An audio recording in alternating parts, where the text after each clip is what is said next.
My name is Eleanor, and I'm 56 years old. Life has taken some unexpected turns, and not always in the way I imagined. 2 years ago, I lost my husband, Jonathan. He was a good man, kind at heart, but always distant, too absorbed in his work, or lost in his own thoughts. When he passed, I thought my days ahead would be quiet, filled with gardening, family gatherings, and evenings spent with a good book. That summer, Jonathan's nephew Nathan came to visit. Nathan was 28, full of restless energy, the kind you can't quite place. He'd just returned from a long stint in the city and was looking for a bit of peace in the countryside, away from the noise. At first, he kept to himself, taking long walks in the woods or reading on the porch. But over time, we began talking, about everything and nothing at all. Nathan had a way of asking questions that made me feel seen, truly seen, something I hadn't felt in years. One afternoon, I was struggling with a stubborn, creaky fence in the garden when Nathan offered to help. He worked in silence, but with such purpose, and I noticed the difference between him and Jonathan. While Jonathan had always been preoccupied, Nathan seemed entirely present, grounded. As the days passed, I found myself looking forward to our conversations. There was something about Nathan's presence that brought a lightness into the house, a sense of possibility I hadn't known in a long time. One afternoon, with the sun filtering through the trees, I decided it was finally time to tackle the attic. It was one of those long overdue projects I had been avoiding. Too many memories, too much dust. I tied my hair back, grabbed a few boxes, and started sorting through them. Nathan appeared in the doorway, sweat clinging to his shirt from the summer heat. "Need a hand?" he asked, his smile warm and easy. Before I could answer, he stepped in and effortlessly picked up a heavy trunk. "Careful with that," I warned. "That thing's probably older than both of us combined." He chuckled as he set it down gently. "Guess I'm in the right place to help then." We continued sorting, and eventually came across an old box of photographs. I found myself smiling as I showed him pictures from my younger years. Nathan studied each one, his green eyes thoughtful. "You were beautiful," he said, holding up a picture of me in my 20s. I laughed, brushing it off. "That was a long time ago." Nathan didn't seem to hear me. "Doesn't matter," he replied softly, his gaze lingering on the photo before meeting mine. The air in the room felt heavier suddenly, charged with something unspoken. I quickly looked away, focusing on the box in front of me. "These old things," I said, trying to deflect. "They're just reminders of a life that feels so far away, now." Nathan moved closer, his voice low. "Maybe it doesn't have to feel so far away," he said gently. I froze, unsure how to respond. His words hung in the air, weighted with meaning I didn't know how to carry. "Eleanor," he said, his hand brushing mine as he reached for another photo.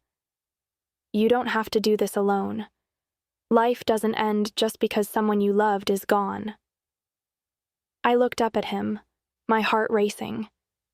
There were so many things I wanted to say, but none of the words came. Instead, I nodded, letting his quiet reassurance sink in. That evening, the house felt emptier than usual. Nathan had gone out for a walk, leaving me alone with my thoughts. I sat on the porch, a cup of tea in my hands, watching the sun dip below the horizon. My mind kept drifting back to the attic and to Nathan's words that had stirred something in me I wasn't quite ready to face. When Nathan returned, his cheeks flushed from the evening air, he sat down across from me, his eyes thoughtful. "You okay?" he asked, breaking the silence. I nodded, though I wasn't sure if I was. "Just thinking about what you said earlier," I admitted. "About not doing this alone." Nathan leaned forward, resting his elbows on his knees. "I didn't mean to overstep," he said quietly. I I see how much you've been carrying, and I know what that feels like." His words caught me off guard. "You do?" He nodded, his expression serious. "Losing people, it changes you. Makes you feel like you have to hold everything together on your own. But you don't, Eleanor. You don't have to." Something in his voice, so earnest and almost pleading, made me believe him. For the first time in a long time, I felt the weight on my shoulders lighten, even if just a little. We sat in silence for a long time, the quiet between us not uncomfortable but soothing. When Nathan stood to leave, he hesitated. "Good night, Eleanor," he said softly. "Good night, Nathan," I replied, watching as he disappeared into the house. The next day, I found myself looking for reasons to spend time with him, whether it was fixing something around the house or working in the garden. There was an energy in his presence that I couldn't quite explain, but I was drawn to it. One afternoon, as we planted flowers along the fence, I asked him about his life in the city. He spoke about long work hours, feeling out of place, and yearning for something more. "Is that why you came here?" I asked. He nodded, his hands brushing the soil. "I guess I was hoping for some clarity, or at least a little peace." I smiled, understanding all too well. "You've come to the right place for that." He looked up at me then, his green eyes searching mine. "Have I?" he asked, his voice low. The question lingered in the air, full of meaning I wasn't ready to face. Instead, I turned back to the flowers, my hands trembling slightly. That evening, as I prepared dinner, I couldn't shake the feeling that something was changing between us. Nathan sat at the kitchen table, flipping through an old photo album I'd left out earlier. His fingers brushed over the pages, pausing to study one picture. "Is this your wedding day?" he asked, holding up a photo of Alfred and me standing in front of the church. I nodded, focusing on the vegetables I was chopping. "It was a lifetime ago." "You look happy," he said, his tone curious, maybe even a little sad. "We were," I replied, my voice steady. "In our own way." Nathan closed the album and leaned back in his chair, his gaze fixed on me. "And now?" I stopped chopping and turned to face him. "Now, I'm figuring out what comes next." His eyes softened, and for a long moment, neither of us spoke. The silence was thick, but not uncomfortable. As the days passed, our conversations grew deeper. He told me about his childhood, his dreams, and the things that had left him feeling lost. I shared stories from my own past, ones I hadn't spoken aloud in years. One evening, as we sat on the porch watching fireflies flit about in the dark, Nathan turned to me. "Do you ever think about starting over?" he asked. "Starting over?" I repeated, unsure what he meant. "Yeah," he said. "Leaving the past behind, finding something new, someone new." His words took me by surprise, but I didn't look away. "I don't know," I admitted. "I guess I've always thought it was too late for that." "It's never too late," he said softly, his gaze steady and sure. The turning point came on a rainy afternoon. The storm rolled in quickly, and we found ourselves trapped inside. I was sorting through old books in the living room when Nathan joined me. "Need help?" he asked, his voice warm. I smiled.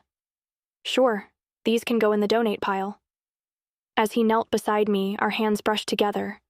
It was just a touch, but it sent a spark through me, an electric reminder of how alive I still was. "Eleanor," he said softly. I looked up, meeting his gaze. His green eyes were filled with something I couldn't name, but something that made my heart race. Before I could say anything, he took my hand in his. "You're not alone," he said, his voice steady.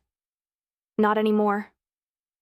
And just like that, the walls I had built around myself began to crumble.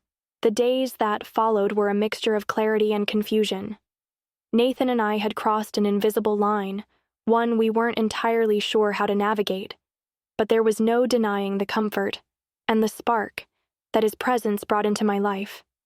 One crisp autumn morning, as the leaves began to fall in golden waves, Nathan and I decided to take a walk through the woods. The silence between us was warm, not heavy, as if we didn't need words. At one point, we stopped by a small clearing. He turned to me, his expression thoughtful. "Eleanor, I've been thinking," he began, his voice hesitant.